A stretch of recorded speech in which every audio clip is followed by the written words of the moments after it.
మా యాత్ర చార్ధామ్ యాత్ర. మనం ఇప్పుడు వచ్చేసాం అయోధ్యలో హనుమాన్ టెంపుల్కి.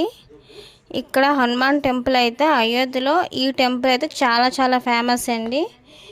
చూడడానికి మీకైతే చిన్నగా కనిపిస్తున్న ఇదైతే చాలా చాలా పెద్ద విగ్రహం అండి. బయట ద్వారంలా దీన్ని సెట్ చేశారు మొత్తం అంతా కూడా హనుమాన్ విగ్రహాన్ని. మనం హనుమాన్ టెంపుల్ని ఏ ప్రదేశానికి వెళ్ళినా తప్పకుండా హనుమాన్ టెంపుల్ విజిట్ చేయాలి. ఎందుకంటే అలా చేయడం వలన సకల దోషాలు అన్నీ తొలగిపోయి అంతా మంచిగా జరుగుతుంది. మంచి ధైర్యం కూడా మనకు కలుగుతుందని ఒక నమ్మకం. తర్వాత శివయ్య మహాదేవుణ్ణి మనం తప్పకుండా దర్శించాలండి. 12 జ్యోతిర్లింగాలను అయితే సరే మనం విజిట్ చేయాలి. వీలైనంత వరకు ఎంతమంది ఎన్ని చూడగలుగుతారో అన్ని జ్యోతిర్లింగాలు తప్పకుండా చూడండి.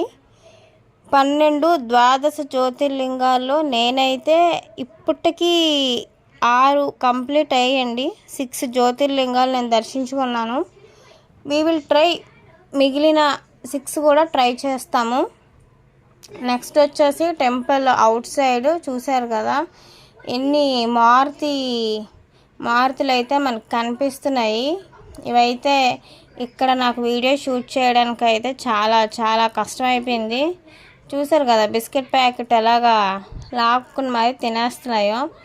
ఇక్కడ సెల్ లాగేసుకుంటుందేమో అనేసి అటు ఇటు కొంచెం కన్ఫ్యూజ్డ్గా భయంగా వీడియో తీయడం వల్ల కొంచెం క్లమ్జీ అయిపోయింది ఇది. అటు ఇటు ఎందుకంటే అవి అసలు వండనివ్వట్లేదు. అటు ఇటు అయినా చేతిలో ఏది ఉంటే అవి లాగేసుకుంటున్నాయి.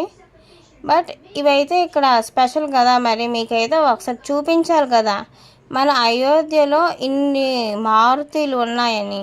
సో అందుకే ఈ చిన్న వీడియో క్లిప్ మీకోసం షూట్ చేసాము.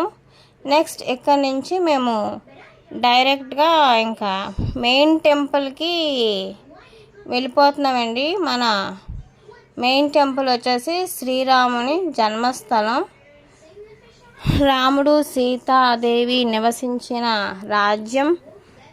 నెక్స్ట్ వచ్చేసి లాస్ట్కి మన లవకుశులు కూడా ఇక్కడ ఈ రాజ్యాన్ని పాలించారు. అంతటి గొప్ప రాజ్యాన్ని దర్శించుకునే అవకాశం అయితే మనకి కలిగింది. మోడీ గారు ఇక్కడ ఎంతో కృషి చేసి మన శ్రీరాముని ఆలయం ఇక్కడ కన్స్ట్రక్ట్ చేయించారు. అది చాలా గొప్ప విషయం. ఇదే అండి అయోధ్య ఇలా అయ్యింది మాకు.